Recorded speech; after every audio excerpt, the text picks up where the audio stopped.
I was sleeping in the bed of my F-150 when Officer Valdez knocked on my window at 2 a.m. The sound jolted me awake, and for a second I forgot where I was. The Walmart parking lot. Tuesday night, or was it Wednesday morning now? When you're homeless, the days blur together like watercolors in the rain. "License and registration," he said, shining his flashlight through the fogged glass.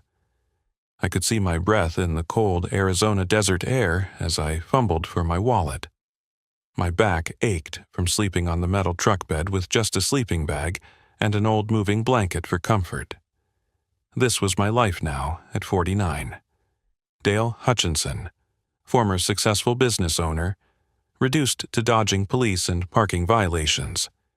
I handed over my documents, thinking it was just another ticket I couldn't afford to pay. The third one this week, maybe the fourth.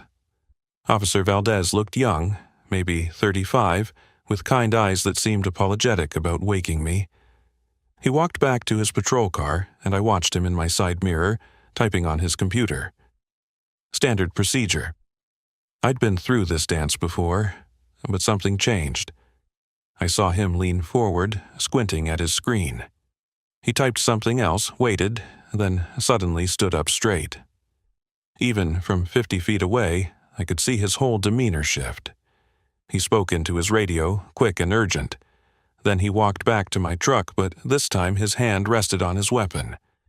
"Mr. Hutchinson, I need you to step out of the vehicle slowly," he said. His voice was different now. Careful, alert. "Keep your hands where I can see them." My heart started racing. "Officer, what's wrong? It's just a parking violation. I'll move the truck right now." "Sir, please step out of the vehicle." His flashlight wasn't aimed at my face anymore. It was aimed at my chest, tracking my every movement. I climbed out, my joints stiff from the cold, hands raised slightly. "What's going on?" Officer Valdez looked at me with an expression I'll never forget. It was fear mixed with confusion, like he'd stumbled onto something way above his pay grade. "Mr. Hutchinson, when I ran your license, something came up. There's a federal flag on your file from 1987. 1987? That's 37 years ago. I was 17 years old. He showed me his patrol car's computer screen, turning it so I could see. There it was, in red letters that seemed to pulse with urgency. Federal flag. Homeland Security notification required. Subject of interest. File date 8/15/1987. Homeland Security wants your exact location, he continued. They're sending someone now. Sir, I need you to sit on the curb and not move. My hands started trembling as I stared at that screen. The date suddenly clicked in my memory. August 15th, 1987. The day my Uncle Roy died in that car accident. The same uncle who'd left me his old Chevy truck, the truck I'd used to start my landscaping business. But Uncle Roy had been secretive about his work, always deflecting questions, with jokes about government pencil pushing. As I sat on that cold curb, watching Officer Valdez pace nervously while we waited for whoever was coming, one thought consumed me. What had Uncle Roy been involved in? And more importantly, why had my ex-father-in-law, Gordon Prewitt, seemed so satisfied when he learned about my connection to Roy at a family dinner years ago? Roy Hutchinson's nephew, he'd muttered to his son Travis when he thought I wasn't listening. That explains everything. 20 minutes later, a black Suburban with government plates pulled into the parking lot. No sirens, no dramatic entrance, just the quiet arrival of something serious. Agent Deborah Kincaid stepped out, her badge reflecting the streetlight as she approached. She was all business in her dark suit, even at 2 a.m. "Dale Hutchinson?" she asked, though she clearly already knew the answer. "Son of Leonard Hutchinson, nephew of Roy Hutchinson?" "Yes, ma'am." She studied me for a moment, this middle-aged man in rumpled clothes who'd been sleeping in his truck, and something in her expression softened slightly. "Mr. Hutchinson, we've been looking for you for a very long time. Your uncle left something behind before he died, something of national importance. And I believe the reason you're sleeping in this parking lot instead of your home has everything to do with what he discovered 37 years ago." She pulled out a tablet, swiped through several screens, and showed me a photograph. It was my Uncle Roy in military uniform, standing next to men I didn't recognize. But in the background, barely visible but definitely there, was a much younger Gordon Prewitt. "Your former father-in-law isn't just a retired banker, Mr. Hutchinson, and your uncle didn't die in an accident. The flag on your file was put there to protect you, to alert us if anyone ever tried to destroy your life the way they destroyed his. It appears the protection is 37 years late, but it's here now." My whole body went cold, and it wasn't from the desert night air. Everything made sense now. Gordon's immediate hostility when he learned who my uncle was, his systematic destruction of my business, his determination to separate me from his daughter. He hadn't been protecting his family's social status. He'd been protecting a secret that my uncle had died trying to expose. "Mr. Hutchinson," Agent Kincaid said, helping me to my feet, "we need to talk about what really happened in 1987, and why Gordon Prewitt has spent the last year making sure you ended up with nothing and no one to turn to. He thought if he destroyed you completely, broke you down enough, you'd never discover what your uncle left behind. He was wrong. 6 months earlier, I was living the American dream, or so I thought. My landscaping company, Green Valley Landscapes, had 12 employees and contracts with half the commercial properties in Tucson. I'd built it from nothing, starting with just a push mower and an old Chevy truck when I was 29. 20 years of 16-hour days, working through 100-degree summers and freezing desert winters had finally paid off. I had a reputation as the most reliable landscaper in the city, the guy who showed up when he said he would and delivered quality every single time. Renata and I had been married for 24 years. We'd raised 2 beautiful kids in our 4-bedroom house in the Catalina foothills, complete with the white stucco walls and red tile roof that screamed successful middle-class Arizona family. Austin was 22, finishing his business degree at Arizona State, and Brianna was 19, in her second year of nursing school. They were good kids, smart and hardworking, everything a father could want. But there was always tension with Renata's family. From day one, Gordon Prewitt made it clear I wasn't what he'd envisioned for his only daughter. "A landscaper," he'd said when Renata first introduced me at their country club. He'd looked at my calloused hands when we shook, and I saw him mentally calculating my worth and finding me lacking. How interesting. Gordon was old Scottsdale money, the kind of man who wore golf shirts that cost more than my workers made in a day. He'd been senior vice president at Desert Financial Bank for 30 years, moving money around like chess pieces while guys like me moved earth and planted trees. His wife, Marlene, was worse in her own way, with her fake smile and constant reminders of what Renata could have had. "Dr. Brennan's son just bought a house in Paradise Valley," Marlene would say at family dinners, passing the asparagus with practiced elegance. 8,000 square feet. His cardiology practice is doing so well. Remember when he took you to prom, Renata? I'd learned to tune it out over the years, focusing on cutting my steak while Gordon launched into his weekly lecture about investment portfolios and market predictions. Travis, Renata's younger brother, would smirk from across the table, enjoying the show. He'd inherited his father's arrogance along with his real estate development company, another gift that fell into his lap without a single blister or drop of sweat. "Dad built something from nothing," Austin would say, defending me with the fierce loyalty of a son who'd spent summers working on my crews. "He employs 12 people. He's a job creator." "Anyone can cut grass, Austin," Gordon would reply, swirling his wine. "It takes vision to build real wealth. Your father works in his business, not on it. There's a ceiling to how far manual labor can take a man." But I had my pride. Every commercial property I maintained, every perfectly manicured lawn and precisely trimmed hedge represented something I'd earned with my own 2 hands. No inheritance, no family connections, no good old boy network. Just Dale Hutchinson and his willingness to outwork everyone else. Renata used to defend me too, at least in the early years. "Dale's a good man, Daddy," she'd say. "He takes care of his family. Isn't that what matters?" "There's taking care of a family, and then there's providing the life they deserve," Gordon would answer, his gray eyes cold as January. "You could have had so much more, sweetheart." The strange thing was, our life was good. We took vacations to San Diego every summer, had 2 reliable cars in the garage, and never worried about paying bills.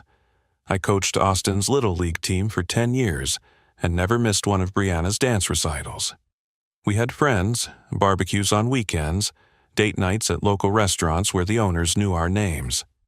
It was a real life, a solid life, built on honest work. But Gordon had planted seeds of doubt in Renata's mind, watering them with constant comments about what she was missing. Every family gathering became an exercise in subtle humiliation. He'd introduce me to his golf buddies as Renata's husband. He does lawn work. The same way you'd mention someone had a drinking problem. Marlene would seat me at the far end of the table during holiday dinners, physically placing me on the periphery of their family. The last normal day of my life was a Thursday in March. I'd just landed a contract to maintain the grounds at a new medical complex, my biggest deal ever. I came home with champagne, ready to celebrate. Instead, I found Renata sitting at our kitchen table with her parents, papers spread out in front of her. Gordon looked up at me with something I'd never seen in his eyes before. Victory. "Dale," Renata said, her voice strange and formal. "We need to talk about our future." Everything started unraveling the day Gordon retired from his position as senior vice president at Desert Financial Bank. It was supposed to be a celebration, his golden years finally beginning after 4 decades of moving money through the desert economy. But retirement gave him something dangerous. Time and purpose focused entirely on fixing his daughter's life. He began showing up at Renata's real estate office every morning with coffee and poison. "You're 47 years old, living beneath your potential," he'd tell her while reviewing her listings. "Look at these properties you're showing. Starter homes and rental units. You should be selling estates in Paradise Valley, not 3 bedrooms in Tempe." The sabotage started subtly. First, Travis called me into his downtown Phoenix office. He owned 7 strip malls across the valley, and Green Valley Landscapes maintained all of them. It was 30% of my annual revenue. Steady money I could count on. "Dale, nothing personal," he said, not meeting my eyes as he slid the termination notice across his glass desk. "Found a company that can do it for 20% less. You understand, it's just business." 20% less? I stood up, knowing exactly what this was about. "Travis, we've worked together for 8 years. My guys know every sprinkler head on your properties. Decisions made," he said, already checking his phone. "They start Monday." I lost $300,000 in annual contracts in one conversation. But that was just the opening move. Gordon's banking connections ran deep, and within 2 weeks my business line of credit was frozen for routine review. Desert Financial Bank had been my lender for 15 years, never missed a payment, perfect record. "I don't understand," I told the branch manager. "I've got payroll due Friday." "These reviews are standard procedure, Mr. Hutchinson. Should be resolved in 4 to 6 weeks. 4 to 6 weeks. I had 12 employees depending on paychecks, families to feed. I emptied my personal savings to cover 2 payrolls, maxed out credit cards for the 3rd, but by week 4, I had to start letting people go. "Miguel, I'm so sorry," I told my foreman, who'd been with me 8 years. "As soon as this banking mess gets sorted, you're my first call." "It's not your fault, boss," he said, but I saw the worry in his eyes. He had 3 kids and a mortgage. Meanwhile, Gordon was working on Renata with surgical precision. He'd bring by real estate listings for million-dollar homes, casually mentioning how her friend Jennifer had just married a commercial developer. "Remember Nathan Wolcott from the country club?" he'd say. "His construction company just got the airport expansion contract.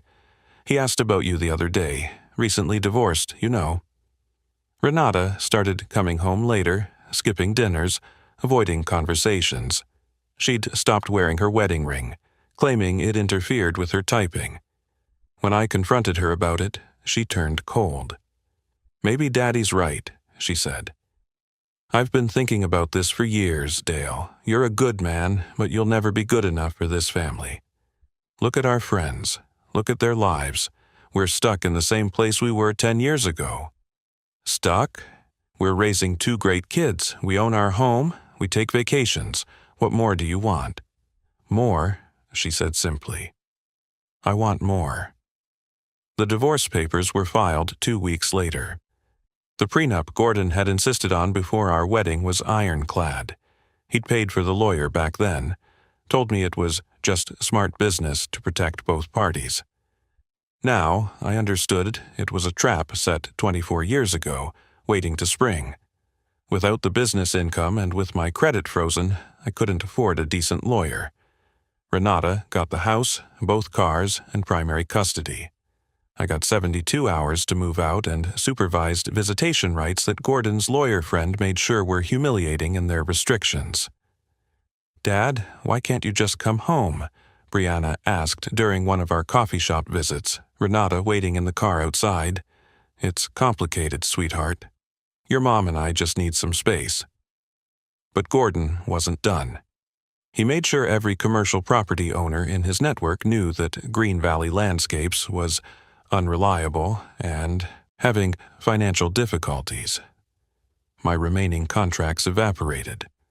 Within 4 months, I went from successful business owner to sleeping in my truck, showering at the YMCA, and moving between parking lots to avoid police attention. The final humiliation came when I confronted Gordon outside his country club. "You did this," I said. "You destroyed my life." He didn't even pretend to deny it. "I told you, 24 years ago you'd never be good enough for my daughter. Some men are meant to rise, Dale. Others are meant to maintain their lawns. You should have stayed in your place." "My place? I built a business. I raised a family. You played in dirt," he said, adjusting his golf glove. "And now you're back where you belong. In the gutter." That night in the Walmart parking lot, when Officer Valdez ran my license, I expected another ticket I couldn't pay, maybe even jail time for the accumulated fines. I was ready to give up entirely. 3 weeks earlier, I sat in my truck with my father's old revolver in my lap, wondering if everyone would be better off without me. The only thing that stopped me was thinking about Austin and Brianna finding out their father had quit on them. But when Valdez mentioned the federal flag from 1987, something clicked in my memory like a key turning in a rusty lock. 1987? I asked, my mind racing through old memories. "Officer, I was 17 in 1987. I've never even had a speeding ticket before this year." Valdez looked at his computer screen again, scrolling through information I couldn't see. "Sir, this flag is connected to a Roy Hutchinson. Relation?" "My Uncle Roy." The name hit me like ice water. He'd died in August 1987, leaving me his beat-up Chevy truck, the same truck I'd used to start my landscaping business. But Uncle Roy had always been mysterious about his work, deflecting questions with vague comments about serving his country in ways most folks wouldn't understand. "He was my uncle," I said slowly. Pieces of a puzzle I didn't know existed starting to form. "Died in a car accident that year. Single vehicle, hit a tree on a straight road." "Mr. Hutchinson, I need to make a call," Valdez said, stepping away from my truck but keeping me in sight. I watched him speak urgently into his phone, his free hand gesturing as he explained something. 20 minutes later, the black Suburban arrived. Agent Deborah Kincaid was nothing like the federal agents you see in movies. She was calm, methodical, and treated me with unexpected respect despite my current circumstances. "Dale Hutchinson? I'm Agent Kincaid with Homeland Security. We've been looking for Roy Hutchinson's next of kin for 37 years. She pulled out a tablet, entering passwords and navigating through secured screens. "Your uncle wasn't just military intelligence, Mr. Hutchinson. He was part of a classified operation that uncovered a major Soviet spy ring operating through American financial institutions in the 1980s. Soviet spies in Arizona? Not just Arizona, nationwide. They were using banks to launder money and steal financial intelligence. Your uncle identified the network, documented everything. He was 2 days away from testifying to a federal grand jury when he died in that accident. She handed me the tablet, showing declassified documents with heavy black redactions. But what remained visible made my blood run cold. Photos of bank executives meeting with known Soviet operatives, financial records showing suspicious transfers, and there, in a list of suspected but never proven collaborators, was a name that jumped off the screen: Garrett Prewitt, Gordon's father. "Your uncle died before he could testify," Agent Kincaid explained. "But he was smart. He knew they might come for him, so he hid evidence somewhere. The flag on your file was to alert us if any of his family ever surfaced in the system, especially if they were in distress. The theory was that if the network was still active, they might try to neutralize any potential threats." "You think Gordon knew about this?" I asked, though the answer was already forming in my mind. "Mr. Hutchinson, when did Gordon Prewitt first learn you were Roy Hutchinson's nephew?" I thought back, remembering a dinner party 5 years into our marriage. Gordon's father, Garrett, was still alive then, in his 80s. When Renata mentioned my uncle had left me my first truck, Garrett had gone pale.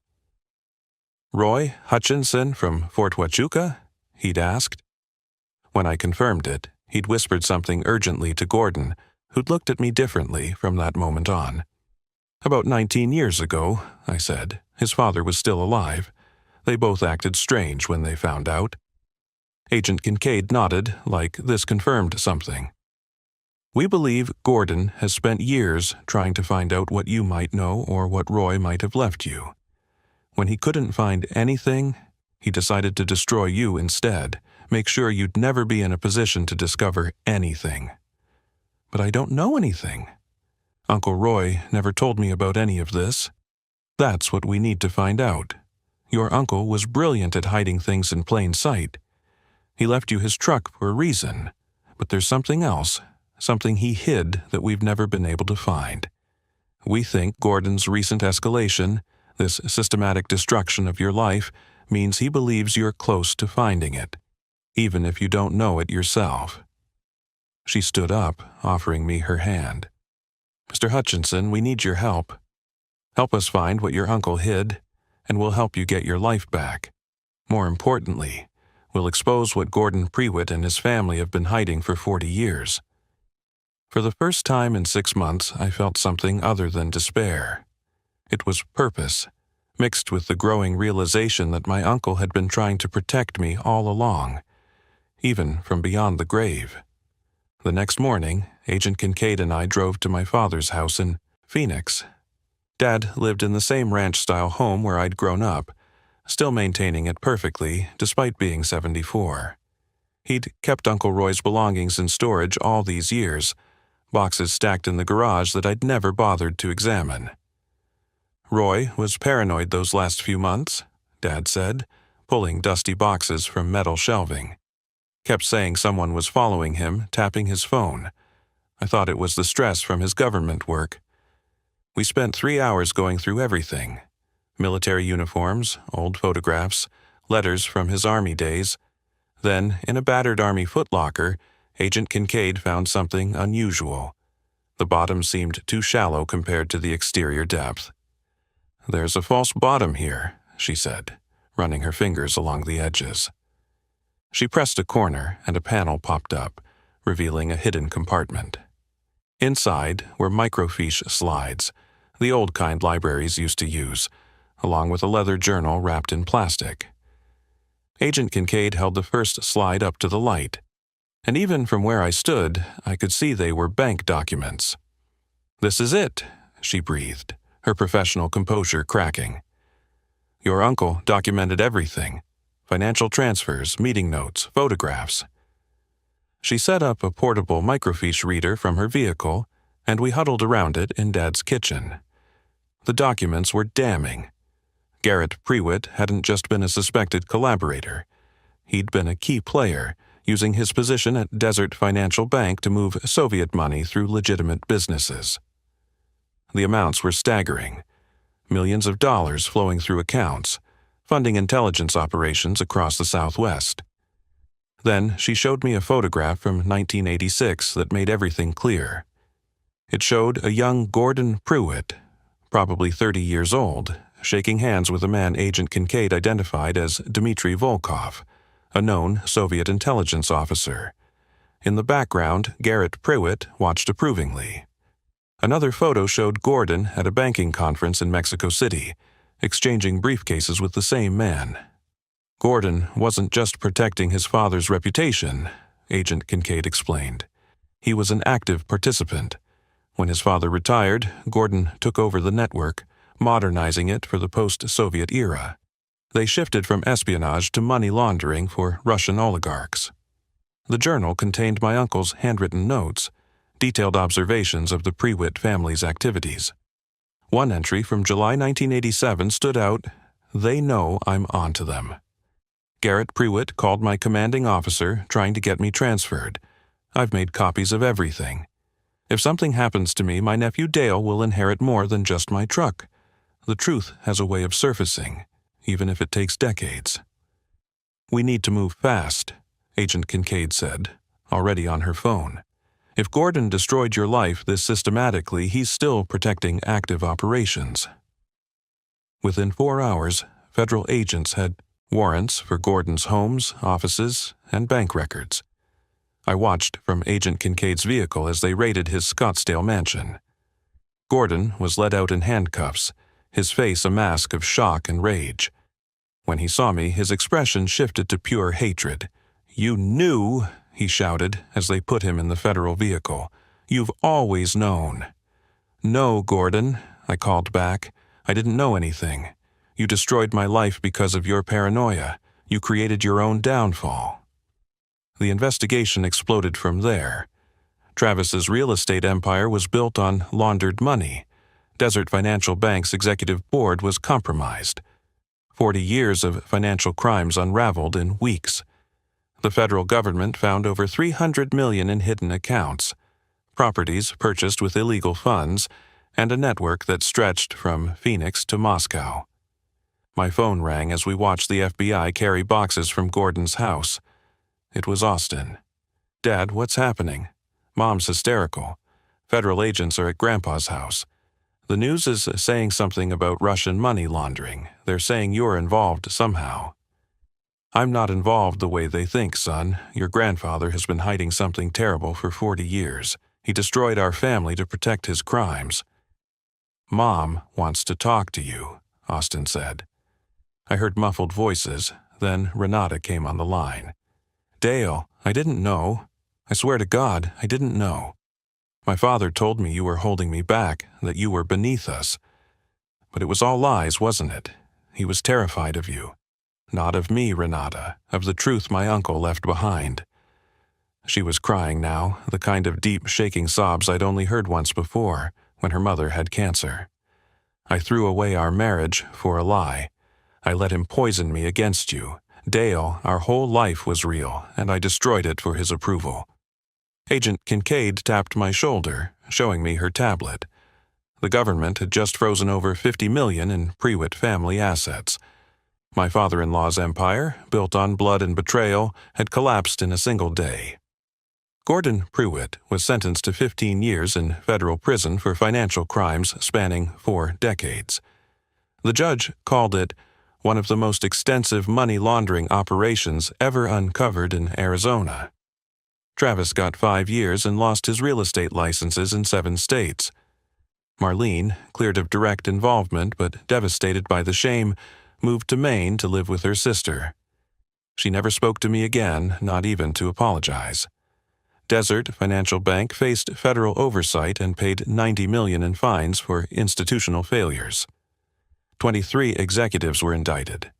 The scandal made national news for weeks, with reporters calling it the Prewitt Network, and tracing connections to Russian oligarchs who'd been using the American Southwest as their personal washing machine for dirty money. The government's witness protection program offered me a substantial reward for the recovered documents, $2 million, plus another $1 million from the seized assets as restitution for the deliberate destruction of my business. It wasn't about the money, though that certainly helped. It was about vindication.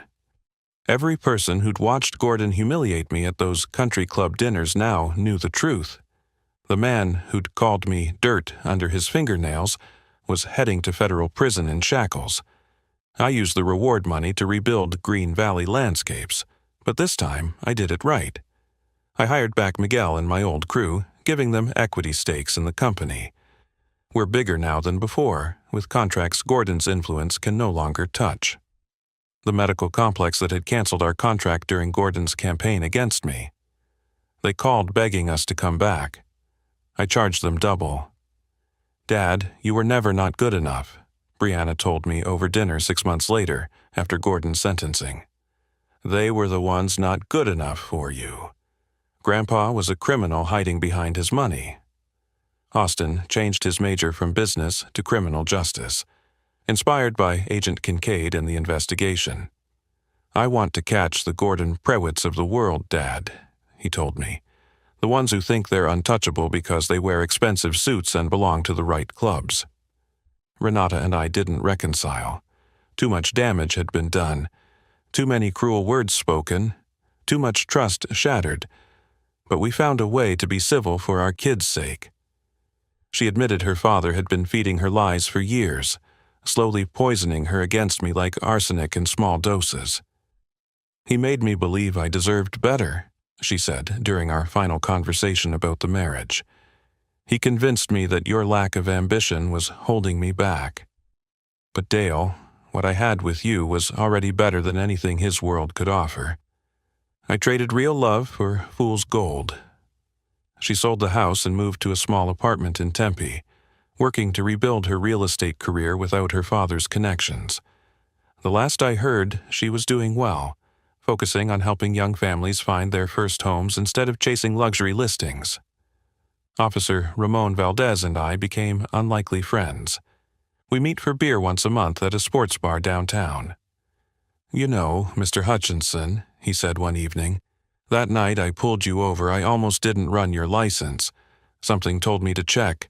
Maybe it was instinct, maybe it was something else. That something else might have been Uncle Roy watching over me.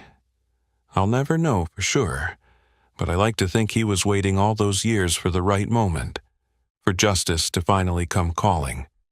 He died protecting America from enemies hidden in plain sight, and 37 years later, his nephew finished the job.